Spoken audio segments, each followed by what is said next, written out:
pero saben que es una emergencia médica y que el paciente, si no hacen nada, se va a morir rápidamente, ¿ok? Bueno.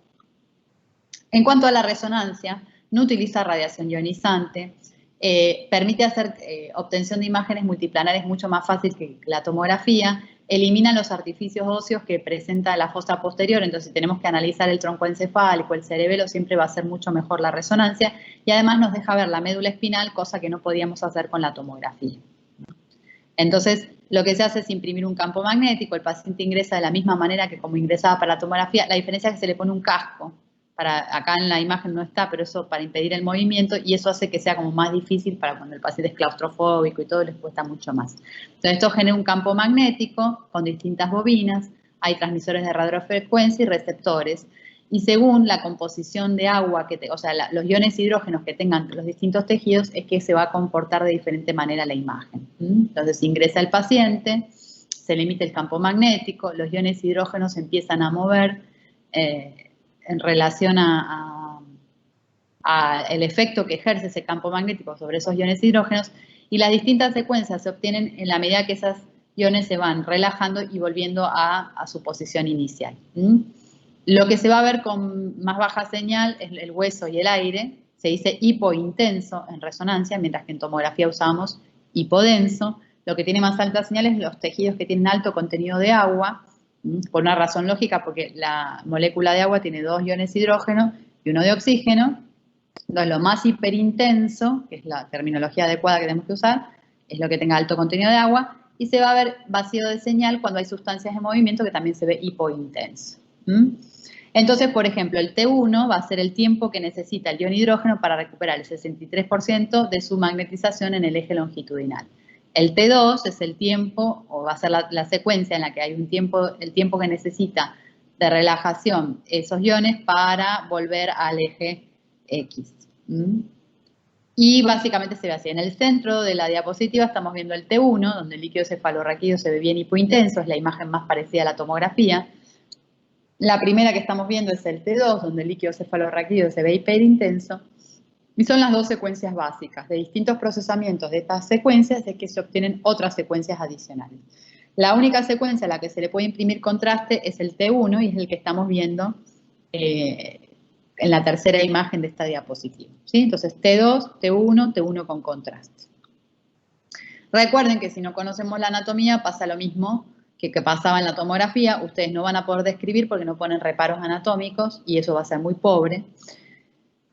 Otras secuencias adicionales puede ser el FLAIR, que es como un procesamiento del T2, lo que se hace es anular la señal del líquido cefalorraquídeo y es la que permite ver mejor la diferenciación entre la sustancia gris y la sustancia blanca. El gradiente de eco es la técnica más susceptible para poder ver restos hemáticos, depósitos de metales como hierro, calcio, manganeso. Hay que pedirla por aparte porque no se hace de rutina. Hay otra técnica que se llama STIR, que permite la supresión grasa y es muy útil para analizar la médula espinal. Y después tenemos difusión, ADC-MAP y perfusión, que son muy útiles en la enfermedad cerebrovascular. Bueno, ¿quién me puede describir las primeras 4 imágenes que vemos en esta diapositiva? ¿Quién puede hacer una descripción con las herramientas que les acabo de dar? Teniendo en cuenta que hiperintenso... Profe, está presentando una hemorragia, un ACV isquémico, ¿no? Bueno, eso no es descriptivo, lo que vos me estás dando es el diagnóstico. Yo quiero que describan la imagen. Sería hipointenso, ¿no?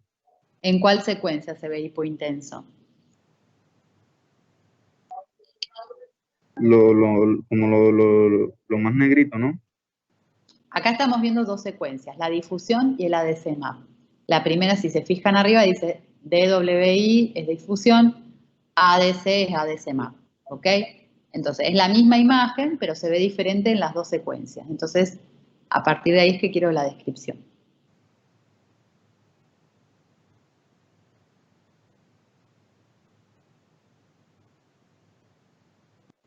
Pues doctora, en el DWI se ve hiperintenso en el lóbulo temporooccipital y hipointenso en el ADC. Muy bien.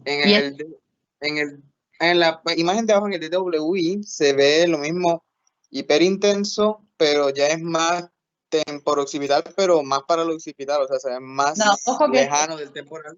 es un corte alto, entonces temporoparietal, ¿ok? El occipital todavía Temporoparietal. es temporoparietal. ¿En qué territorio vascular se encuentra? Arteria cerebral media. Arteria cerebral Ok, media. ¿en qué hemisferio cerebral? ¿Derecho o izquierdo? Izquierda. No. El derecho del paciente. Derecho. Recuerden, por eso les puse la imagen de cómo ingresa el paciente a hacerse la resonancia, ¿ok? ¿Y es compatible con qué? ¿Qué Parece diagnóstico? compatible con un SB isquémico. Digan ACV isquémico. SB, recuerden que es el término que usamos para englobar la enfermedad cerebrovascular isquémica y hemorrágica. Ya cuando hablamos particularmente cada uno usamos ataque cerebrovascular, ¿ok? ACV.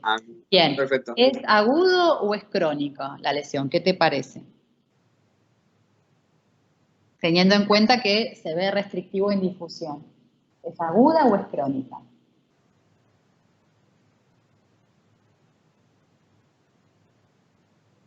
Pues, profe, se ve que es bastante parenquimatosa, diría que es crónica, ¿no?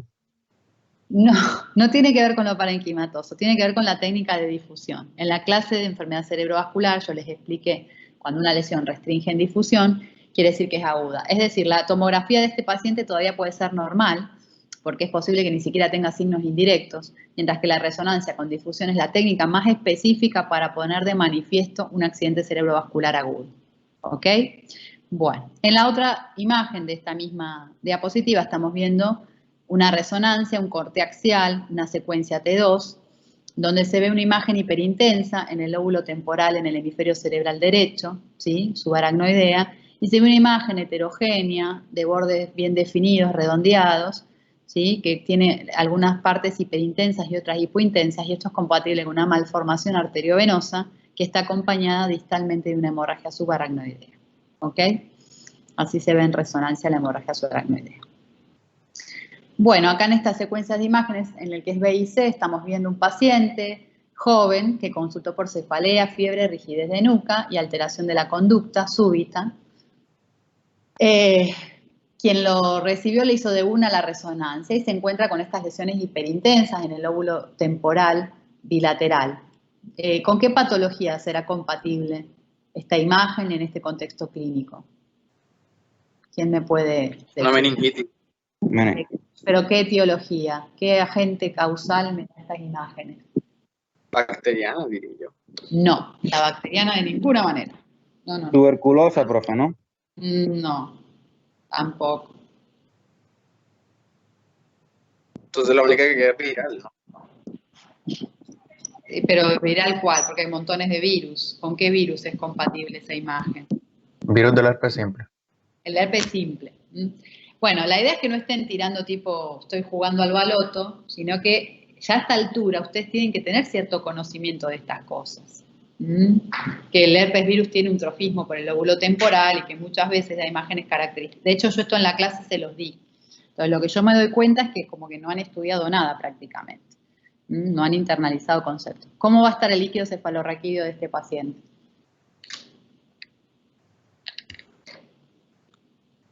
El líquido cefalorraquídeo de ese paciente va a estar claro, con células de 10 a 1200 predominio linfocitario, proteína aumentada, mayor de 1 gramo sobre litros, y la glucosa se va a encontrar disminuida.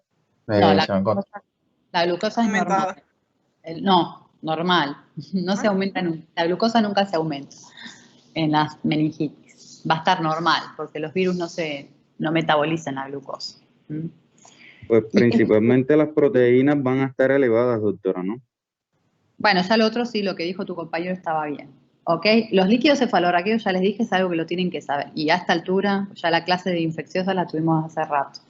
Así que bueno, pilas con eso, que veo que también todavía, y más ayer me di cuenta, cuando los que les tocaron meningitis, pocos sabían el líquido que no era el correspondiente a por ahí la que les tocó en sí.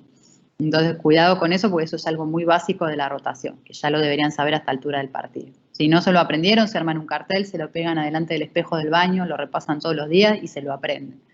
No hay mucha más vuelta que darle a eso, ¿ok? Bueno, abajo en el A y el B estamos viendo un paciente que consultó por convulsiones que vive en una zona rural, y nos encontramos que tiene múltiples lesiones redondeadas, de borde bien definido, son hipointensas en el centro y el borde está hiperintenso, y algunas tienen un punto hiperintenso en el centro de la lesión. Hay una que es intraventricular. La secuencia del A es el flare y la secuencia del B es la difusión. ¿Con qué patología les parece que es compatible? Neurocisticercosis. Ok, ¿a este paciente le darían tratamiento específico? Yo creo que teniendo en cuenta que sí tiene en el centro de las lesiones, pues se ve...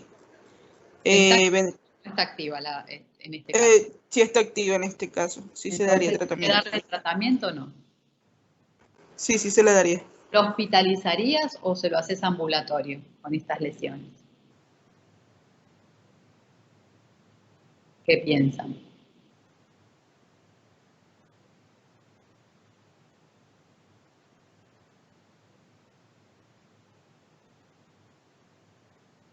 Para eso sirven las imágenes, digamos, para tomar una conducta. Ustedes ya hicieron el diagnóstico y dicen, bueno, está bien, lo voy a tratar. ¿Lo dejo hospitalizado o lo mando a la casa y lo mando ambulatorio el tratamiento? ¿Qué opinan?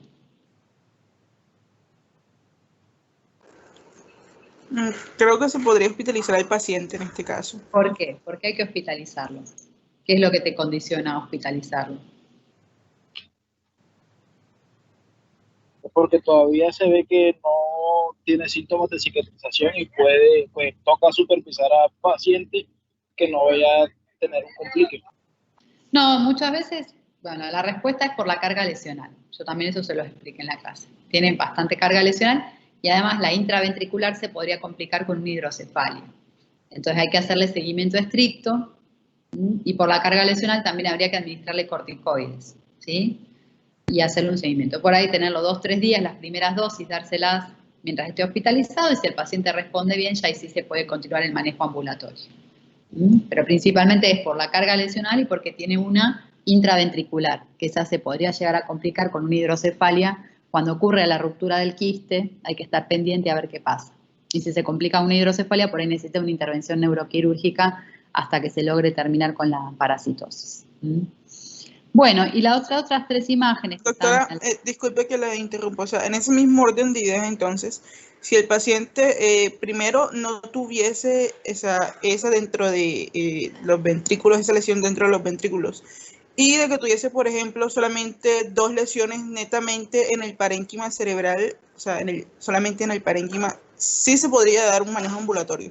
Sí, exacto, y le pedís una imagen de control y lo citas a control después de un tiempo, de la semana de haber cumplido tratamiento, le haces una imagen de control y lo vas haciendo seguimiento ambulatorio. Pero cuando hay riesgos de complicaciones por la topografía de los quistes y cuando la carga lesional es importante, es mejor hospitalizar al paciente y administrarle además corticoides junto con las primeras dosis. Está bien, doctor. Bueno, gracias. El otro grupo de imágenes es un paciente con VIH que consulta por una hemiplegia izquierda y tuvo convulsiones. Estamos viendo arriba un corte axial, una secuencia T2. Abajo también vemos un corte axial, una secuencia T2, pero es un corte más alto, donde vemos solo el lóbulo frontal y el parietal. Y abajo un T1 con contraste, en el que estamos viendo que hay una de las imágenes, la que está en el hemisferio cerebral derecho, que realza en anillo incompleto. ¿Con qué patología se puede relacionar esta imagen? Teniendo en cuenta todo lo que les dije.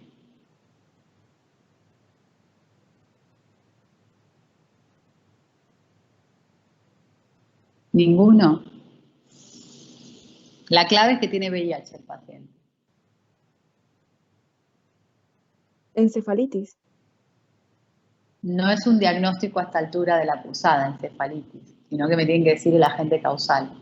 ¿Quién puede ocasionar este tipo de lesiones bien subcorticales con realce en anillo incompleto en un paciente con VIH? Bueno, lo buscan. Tendrán que estudiar y buscar. Bueno, acá estamos viendo una angioresonancia, la primera imagen, en una paciente que consumía anticonceptivos orales, consultó por cefalea y convulsiones y resultó que tenía una trombosis del seno venoso transverso derecho. La otra paciente que estamos viendo acá también consultó por cefalea y empezó a tener imágenes hiperintensas, otras hipointensas, son todas heterogéneas, de bordes irregulares. que son metástasis cerebrales, resultó que tenía un adenocarcinoma de pulmón de células pequeñas. ¿Sí? Entonces, a partir de una cefalea hicimos diagnóstico de cáncer de pulmón. En esta otra imagen estamos viendo un corte coronal, un T1, y se ve un paciente que tiene atrofia de los dos núcleos caudados.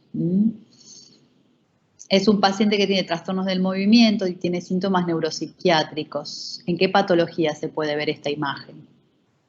Teniendo en cuenta esas otras dos características clínicas.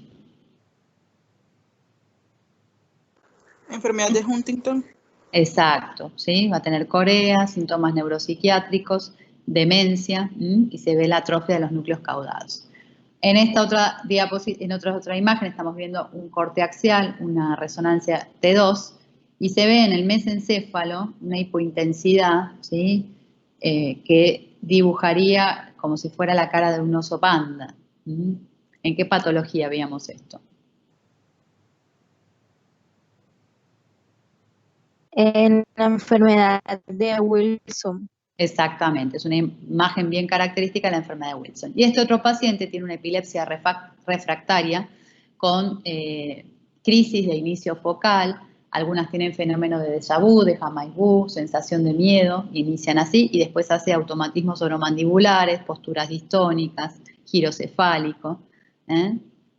Y es importante que analicen los dos lóbulos temporales, tiene mayor atrofia en el lado derecho. Acá. ¿En qué patología veíamos esto? Una epilepsia refractaria con esas características de crisis y esa atrofia hipocampal. ¿Alzheimer? No, el Alzheimer no tiene epilepsia refractaria, no tiene crisis. Nada de la clínica que dije tiene que ver con el Alzheimer, o sea que descartadísimo. Alguien la preparó ayer, la exposición esta. A ver si está atento a la clase. ¿Nadie se acuerda? Bueno, lo buscan. ¿Qué tipo de epilepsia refractaria produce esa esclerosis? Ahí a ese nivel.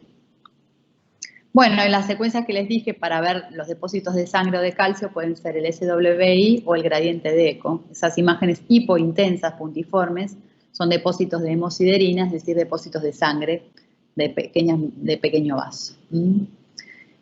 Cuando estamos estudiando pacientes con hemorragia subaracnoidea, puede que hayamos hecho inicialmente un angiotac o una angioresonancia y se puede ver por ahí el aneurisma o la malformación arteriovenosa, pero siempre el gol estándar para definir las dimensiones, la topografía, el cuello y muchas otras particularidades de esa malformación va a ser la angiografía digital, que es un estudio que es invasivo, que se hace por un cateterismo, a partir del catéter se introduce el medio de contraste y si se dan cuenta se ve con mucha mayor definición. Acá estamos viendo una malformación arteriovenosa como se ve por angiografía digital y acá estamos viendo un aneurisma que no se ha roto todavía, que está ahí despegándose de la arteria principal, ¿ok? Con respecto a las imágenes funcionales, son imágenes que nos permiten ver anormalidades metabólicas antes de que haya un daño estructural, ¿sí? Entonces son imágenes que sirven mucho en el marco del estudio principalmente de patologías neurodegenerativas. También se usa en epilepsia, cuando quiero por ahí definir de dónde viene el foco epileptógeno, pueden llegar a ser útiles estas imágenes. El SPECT nos permite ver perfusión cerebral, mientras que el PET nos permite ver metabolismos energéticos específicos o depósitos de algunas sustancias específicas, ¿sí? O sea, acá, por ejemplo, tenemos un PET con fluorodeoxiglucosa de un paciente con enfermedad de Alzheimer, que todavía no tiene un daño estructural ni una atrofia hipocampal importante, pero sí ya tiene un hipometabolismo bastante casi global, les diría, fronto-temporo-parietal, ¿ok? Acá abajo también estamos viendo, ahí se compara la resonancia estructural en el A, donde hay un poquito de atrofia, pero no tan significativa, y sí estamos viendo un PET con fluorodeoxiglucosa y se ve el hipometabolismo parieto-occipital. Siempre empieza el hipometabolismo por la parte posterior. En la de arriba estamos viendo resonancia T1 estructural y un paciente que no se le ve absolutamente nada raro, y es un paciente que consulta por una fascia de 2 meses de evolución, no tiene un daño estructural, y cuando se le hace el PET con fluorodeoxiglucosa se ve que tiene un hipometabolismo frontotemporal en el hemisferio cerebral izquierdo. Esto puede ser compatible con lo que se llama fascia primaria progresiva, es un tipo de degeneración lobar frontotemporal y es una demencia donde el síntoma principal inicial es el compromiso del lenguaje sin que haya una lesión estructural, sino que es neurodegenerativo. Acá estamos viendo PET con fluorbetapir, que es un análogo del beta-amiloide. Entonces, cuando ustedes introducen el trazador, lo que va a ir a buscar es los depósitos de amiloide dentro del cerebro. Abajo del todo es de un paciente normal, porque es normal que un poquito de amiloide vayamos depositando a lo largo de nuestra vida, y en el arriba estamos viendo un paciente que está incendiado de beta-amiloide, y que con un cuadro clínico compatible, con un deterioro cognitivo progresivo, con inicio de memoria, lo que fuere, hace diagnóstico de enfermedad de Alzheimer. Bueno, ¿alguna pregunta de lo que hemos visto? Sí, doctora. De hecho, bueno, yo quería preguntar. Generalmente, pues, cuando uno se encuentra en, yo creo que usted lo mencionó, o no recuerdo, cuando uno está en una, pues, en urgencias o algo así en la que se tiene que tratar al paciente lo más rápido posible y se tiene que tratar de reconocer o diagnosticar qué es lo que éste tiene. Yo siempre he leído, al menos, cuando estaba estudiando el tema que a mí me tocó, que eran las hemorragias intraparenquimatosas, siempre mencionaban que para herramientas diagnósticas, aunque siempre daban la opción de que, o sea, de que ambas eran buenas, tanto el TAC como la resonancia, aunque la resonancia pues era siempre más específica y pues podía mostrar en estadios pues más tempranamente que podía tener el paciente, el TAC siempre era el método de elección porque se realizaba más rápido y porque tenía mayor disponibilidad, era más fácil de conseguir, o sea, en general, y la idea siempre era que se realizara un diagnóstico pues lo más rápido posible, cosa que a veces con la resonancia no se puede, también teniendo en cuenta pues lo de los costos, la disponibilidad y eso. Exacto. Sí, es así como lo estoy describiendo, o sea, eso fue lo que yo alcancé a leer. Y siempre es así, vos pensás, siempre primero estabilizar, porque ¿de qué te sirve a vos hacer la superimagen? Llevámoslo al extremo, era hacer una resonancia funcional, un paciente que está inestable, que se puede estar por morir. Siempre primero es salvarle la vida al paciente. Después, cuando una vez que lo estabilizaste, que las cosas van mejor, ahí en una segunda instancia me pongo las pilas y hago un diagnóstico más específico. Pero vos pensás que, por ejemplo, en el caso de, bueno, la intraparenquimatosa no, pero una sospecha de hemorragia subaracnoidea, si la tomografía es negativa, vos le vas a hacer una punción lumbar, ¿ok? Y por ahí, en una tomografía negativa, le haces una tomografía de control a las 24 horas y si es una hemorragia intraparenquimatosa y resangró, ya vas a ver la imagen, el sangrado específico. Entonces ya lo vas a ver con un control radiológico. Siempre lo primero es estabilizar al paciente, no se olviden nunca de eso. Que no sea el afán de hacer el diagnóstico rápido. Vos podés tener una idea sindromática de lo que ocurre y plantearte varias hipótesis y en función de eso empezar el manejo del paciente. Con las hipótesis diagnósticas vos iniciás el manejo. Y ya después, mientras vas confirmando el diagnóstico específico, ahí es donde agudizás también el manejo más específico. Pero no tiene sentido ir detrás del ego de ponerle ya de una el rótulo al diagnóstico, que eso es más para el ego del médico que para lo que es el bienestar del paciente muchas veces. Obviamente cuando vos arribes al diagnóstico de certeza vas a estar más seguro sobre lo que estás haciendo, pero siempre primero es estabilizar. Y sí, como les dije en la clase, primero en la urgencia la tomografía me recontra sirve y es un método mucho más amigable cuando tengo un paciente inestable. Es mucho más fácil realizarle una tomografía que una resonancia. Entonces, que les quede eso, por más que la imagen me aporte mucho más de la resonancia, pero ¿qué sentido tiene que yo me gaste en hacerle una resonancia y por ahí hace un paro en el resonador y no lo saco adelante al paciente? No tiene lógica, digamos. Entonces, una vez que lo estabilice al paciente, lo mismo, por ejemplo, en una meningoencefalitis. Yo les dije, por ejemplo, en la tuberculosis hay hallazgos que son muy típicos por resonancia con contraste. Pero si vos tenés un paciente que está en coma y no le vas a hacer una resonancia de una. Primero la tomografía, porque tiene un Glasgow menor de 2, entonces antes de punzarlo debo ver en la tomografía que no haya ninguna contraindicación radiológica y si la tomografía no tiene contraindicaciones para la punción, lo primero es hacer la punción y en función de instauro mi tratamiento empírico en función de los resultados iniciales del líquido cefalorraquídeo y ya cuando el paciente empieza a responder al tratamiento y está un poco más estable, ahí sí le programo la resonancia.